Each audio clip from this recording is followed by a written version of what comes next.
Agora com o quadro Você e o Doutor, e neste mês a campanha Fevereiro Laranja chama atenção para o câncer mais frequente entre o público infanto-juvenil, a leucemia, Tícia. Pois é, estudos do Instituto Nacional do Câncer indicam uma estimativa de 11 mil casos da doença no Brasil no período de 2023 a 2025. E o nosso médico de família, Dr. Antônio Spreusser, está aqui para a gente falar sobre as causas, sobre os sintomas e também sobre os tratamentos e tirar todas as dúvidas. E eu já começo, doutor, com uma pergunta. Eu queria saber como que a leucemia ela se desenvolve dentro do nosso corpo. Bem, aqui temos o osso. Dentro dos ossos longos tem uma estrutura chamada medula. E a medula é uma gelatina. E essa gelatina é que forma os glóbulos vermelhos, que levam oxigênio, os glóbulos brancos, que são a defesa do nosso corpo, e as plaquetas, que estão em amarelo aqui, que fazem a coagulação do sangue. Então, veja bem, na leucemia, essa medula óssea aqui, ela começa a funcionar de uma maneira completamente anômala, as células crescem de uma maneira irregular, fazendo e alterando, olha a diferença, esse vaso sanguíneo tem leucemia, esse aqui não. Os glóbulos brancos aumentam desproporcionalmente e uma das consequências imediatas é a defesa do corpo. Quando o glóbulo branco é normal, olha o soldado como é forte, tem resistência a tudo. No caso da leucemia, o glóbulo branco não funciona direito. Então ele está mais fragilizado e isso faz com que o nosso corpo tenha mais infecções. E eu já vou falar quais são os principais sintomas. E dá uma olhada nessa animação para mostrar realmente a medula por dentro. Então, ela é a célula máter que produz o glóbulo vermelho, o glóbulo branco e as plaquetas. As plaquetas são responsáveis pela coagulação, os glóbulos vermelhos pela oxigenação e os brancos pela defesa. De repente ela funciona errado, olha como é que os glóbulos brancos ficam. Isso são os blastos, e esses blastos são células anormais, que não têm função e acabam invadindo o nosso corpo. Saem da medula e invadem todo o nosso corpo. É assim que começa. Agora, doutor, existem vários tipos de leucemia, é isso? Sim, existem vários tipos de leucemia. E como que a gente classifica a leucemia? A gente classifica a leucemia pelo tipo de crescimento, ou quando o crescimento é muito lento, chama-se leucemia crônica. Quando o crescimento é muito rápido das células, nós chamamos de leucemia aguda. E pelas células, ela pode ser mieloide aguda. Essa leucemia mieloide aguda acontece mais nos adultos. E a leucemia linfocítica ou linfóide aguda, ela acontece mais em crianças. Então essa é a diferença. A linhagem mieloide e a linhagem linfóide. Tem outros tipos de mielodisplasia, que nós chamamos como mieloma múltiplo. Mas são outros casos. Agora, doutor, quais os fatores de risco? Os principais fatores de risco, Ticiane, são hereditariedade, alta exposição à radiação, alta exposição a agrotóxicos, tabagismo e a síndrome de Down.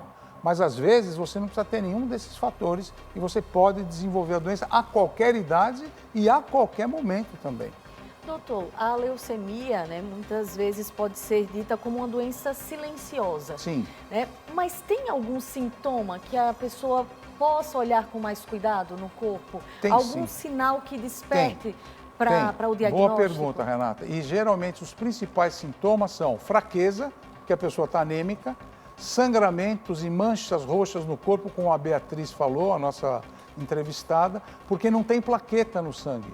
Dores nas pernas, dores nos ossos no corpo inteiro, febre, gânglios aumentados e até anemia. Então, esses são os principais sintomas do quadro leucêmico. Pode ser que também não dê nenhum sintoma, né? A Fabiana, por exemplo, ela não tinha nenhum sintoma, ela sentiu só dor súbito nas costas e aí teve febre. E foi para o pronto-socorro e acusou diagnóstico. O diagnóstico, pois é. Agora, doutor, é muito importante, né, o diagnóstico precoce, exato. Principalmente na forma aguda da doença, que é a mais agressiva, não é isso? Sim, é a mais agressiva.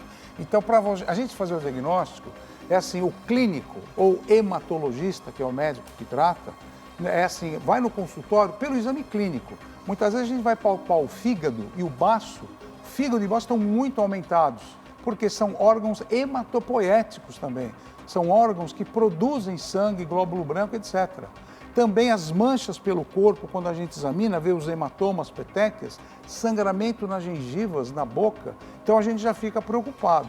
O hemograma, que é um exame de sangue simples, a gente já detecta o problema também com os glóbulos brancos, plaquetas e anemia.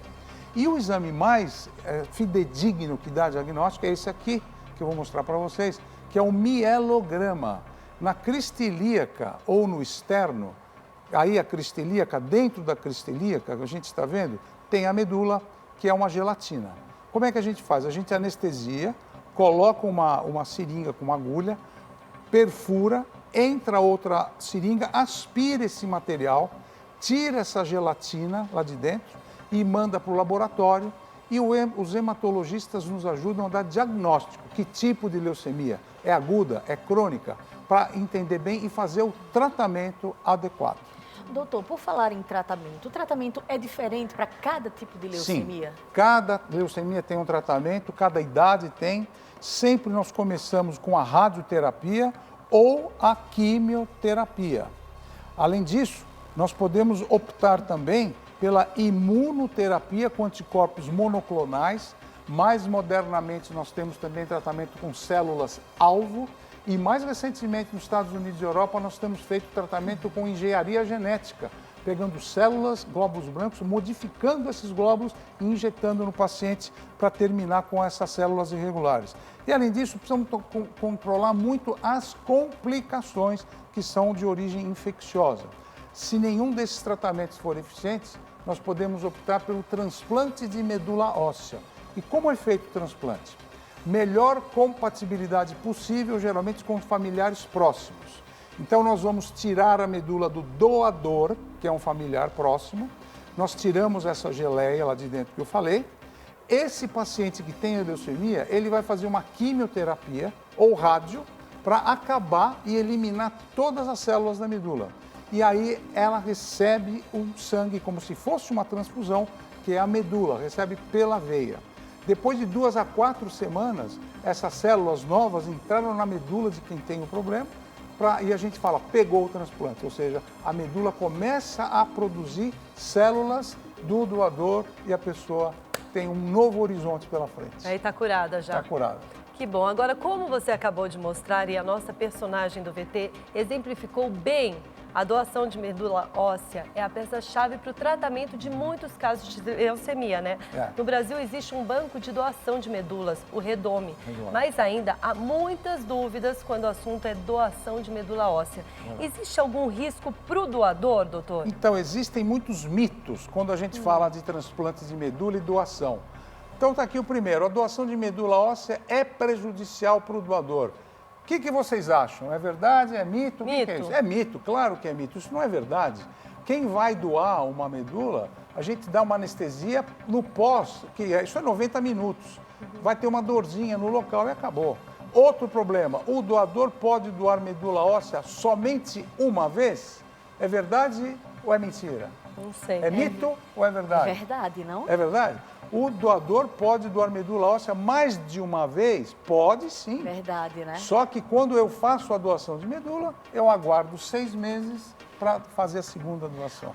Doutor, antes do senhor ir para o último, Claro. A pessoa que faz a doação, ela tem algum efeito colateral no corpo? Nenhum. O doador? Nenhum.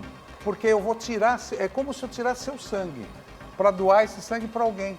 Então, eu tirando a sua medula, você não vai ter nada. É como uma pessoa fosse fazer uma transfusão de sangue É um doador. a mesma coisa. Um Você doador pode ter um normal. pouquinho de anemia, alguma coisa, mas isso é transitório. 2, 3 semanas sim. acabou E o por problema. falar nisso, é bom também falar para as pessoas para doarem sangue, gente, Claro. porque as pessoas com leucemia, elas precisam de muitas bolsas de sangue. Então, você que está em casa assistindo a gente, se você verdade. puder doar sangue, é muito importante. É muito importante. E tem o terceiro desafio que eu falo, a medula óssea é retirada do interior da coluna vertebral.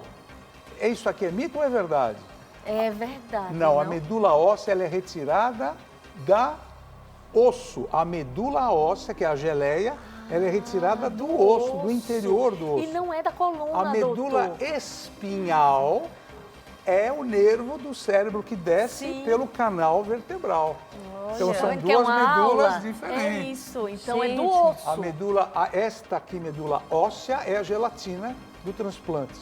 E a medula vertebral, aquela medula espinhal, é o nosso nervo que passa pelos ossos. É isso, tá vendo? Muito obrigada, doutor, Uma sempre aula, ensinando, não é? né? É professor, sempre está aqui ensinando a gente de um jeito muito fácil, É um né? Para que prazer todos estar possam com você. entender. É. Obrigada, É um prazer. doutor. Doutor, muito obrigada Obrigado, mais boa uma semana. vez por essa aula. Agora, eu queria só falar para as pessoas que estão aí passando por isso, melhoras. A Sim. gente está aqui Melhor, torcendo por vocês. torcendo Vai por dar você. certo, né, Vai doutor? dar Sim. certo, vai dar E certo. olha só, para tirar outras dúvidas sobre saúde e bem-estar, é só acessar a página do Hoje em Dia no portal R7 e aí você aponta a câmera do seu celular para o QR Code, ó, que aparece na tela e ele vai te levar direto para o nosso site. Doutor Antônio Sprois, muito obrigada. Prazer estar com você. Obrigada. Boa semana.